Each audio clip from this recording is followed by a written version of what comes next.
Hello friends. मैं professor VM filter. अभी बच्चों का कमेंट्स मुझे आया है कि आप आई स्कीम का पेपर चेकिंग कैसे हुआ है। तो आई स्कीम हो या के स्कीम हो, पेपर चेकिंग जो होता है वो एज पर नॉर्म्स के हिसाब से होता है। तो आपको मतलब ऐसा लगता है कि चलो आई स्कीम का ये आखिरी सेमिस्टर है तो आपका पेपर इजी चेक हुआ होगा। तो ऐसे कुछ नहीं है। जैसे रेगुलर पैटर्न में होता है वैसे ही रेगुलर पैटर्न में आई स्कीम और के स्कीम दोनों के पेपर चेकिंग होते हैं। ऐसे एमएसबीटी की तरफ से, बोर्ड की तरफ से ऐसे स्पेशल कुछ इंस्ट्रक्शन ऐसे होते नहीं है पेपर चेकिंग के लिए। अगर स्कीम चेंज हो रहा है तो आप बच्चों को ज्यादा से ज्यादा पास कर दीजिए, ऐसा कुछ होता नहीं। जितना आपने लिखा है उतना आपके जिस तरह से आपने लिखा है उस हिसाब से आपको मार्क्स मिलने वाले रहते हैं। तो ये आई स्कीम और के स्कीम ऐसे कोई डिफर नहीं है। Paper checking as per norms जैसे प्रॉपर होता है वैसे ही हुआ है।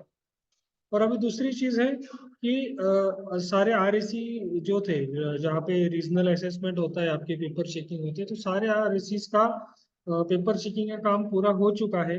अभी कॉपी केस जिनके ऊपर हुए थे उन सारों का अभी हियरिंग चालू है। उसके बाद 4th वीक ऑफ जैन में आपका रिजल्ट भी आने वाला है, 25, 26, 27। तो इस 2-3 तारीख के बीच में ही आपका रिजल्ट आने वाला है। बाद में एक कंसेप्ट है कि ग्लोबल मार्क मिलते हैं। बहुत सारे बच्चों को इसका काफी कंफ्यूजन होता है कि ग्लोबल मार्क मिलते हैं, अगर क्वेश्चन गलत है तो उसके मार्क्स आपको मिलेंगे।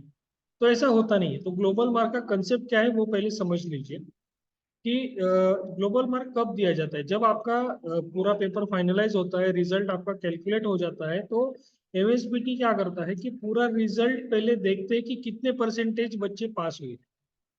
फॉर एग्जाम्पल के तौर पे 40% बच्चे पास हुए थे सेकेंड ईयर के। मैं सेकेंड ईयर की बात करता हूँ पहले। सेकेंड ईयर के 40% बच्चे पास हुए। तो पिछले 3 साल का रिजल्ट वो देखते हैं कि इस सेमिस्टर में पिछले 3 साल में कितने बच्चे पास हुए।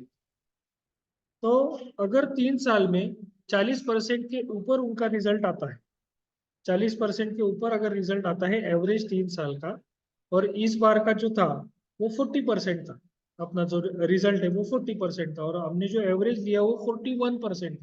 तो गैप कितना हुआ? 1% का गैप। तो 1% का गैप फुलफिल करने के लिए क्या करते हैं कि 5 मार्क, 6 मार्क, 7 मार्क ऐसे ग्लोबल अगर देते हैं, तो कितने मार्क्स अगर हम बच्चों के बढ़ाते तो 41% मैच होगा। तो वो देखते हैं, तो उस हिसाब से वो मार्क बढ़ा दिए जाते हैं। और फॉर एग्जाम्पल जो मैंने अभी 40% बताया और उसका एवरेज आपका कम आया है, मतलब ज्यादा आया है एवरेज। 3 साल का एवरेज जो था वो 40% आया है, और अपना जो इस साल का जो रिजल्ट है वो 41% आया है। तो क्या होगा? उसमें कोई भी ग्लोबल नहीं मिलेगा। कितने भी बच्चे पास हो फेल हो, एमएसबीटी को उससे कोई लेना देना नहीं होता। ओके। और बाद में बहुत सारे बच्चे बोलते हैं कि क्वेश्चन पेपर में ये क्वेश्चन रॉन्ग था तो इसके भी मार्क्स हमको मिलते हैं। तो ऐसा होता नहीं है। तो ये पूरा क्या होता है कि एक्सपर्ट कमिटी उसके ऊपर बैठती है, उसके बाद वो फैसला लिया जाता है। अगर रिजल्ट कम आता है तो वो मार्क्स दिए जाते हैं। अगर रिजल्ट कम नहीं आता है, एवरेज के ऊपर अगर रिजल्ट आ जाता है, तो वो मार्क्स नहीं दिए जाते, भले ही वो क्वेश्चन रॉन्ग हुआ हो तो भी।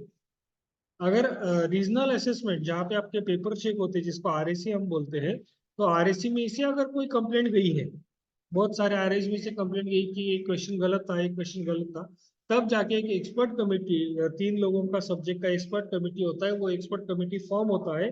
फिर वो डिसाइड करते हैं कि अगर ये पूरा क्वेश्चन गलत है तो इसको मार्क्स देना चाहिए कि नहीं देना चाहिए। और यूनानिमसली तो वो डिसीजन लिया जाता है। लेकिन अगर आपका रिजल्ट अच्छा आ रहा है, पूरा एमएसबीटी का एवरेज का रिजल्ट अच्छा आया है, तो वो ग्लोबल भी नहीं दी उसको, वो मार्क भी नहीं कंसिडर किया। तो ये वाला कंसेप्ट है। तो ये ग्लोबल मार्क्स का कंसेप्ट ऐसे होता है कि 3 साल के रिजल्ट एवरेजली कंसिडर किए जाते हैं और इस साल का रिजल्ट देखा जाता है।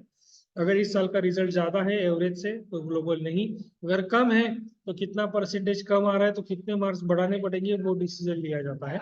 और क्वेश्चन रॉन्ग है तो चलो सबको मिल जाते हैं, तो वैसा नहीं होता है, वो एक्सपर्ट कमेटी डिसाइड करते हैं, बाद में ही वो मार्क्स दिए जाते हैं। ये सारे कंसेप्ट है पेपर चेकिंग का। ऐसा नहीं है कि चलो आखिरी सेमिस्टर है, हाई स्कीम का आखिरी बैच है तो अच्छे से चेक कर लीजिए पास कर दीजिए, ऐसे होता नहीं है। जो कुछ है, अभी भी बहुत सारे बच्चे जो है पिछले स्कीम के अभी भी पेंडिंग है, वो अभी पेपर दे रहे, तो ऐसा होता नहीं कि चलो उनको निकाल दिया।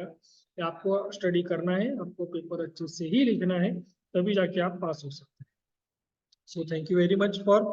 ऐसे अगर कुछ डाउट है आपको, तो वो डाउट आप कमेंट्स में लिख दिया कीजिए, मैं मेरे तरफ से जितना हो सके उसका सोल्यूशन मैं आपको दूंगा। So thank you very much for watching my videos. Like कीजिए, शेयर कीजिए और सब्सक्राइब।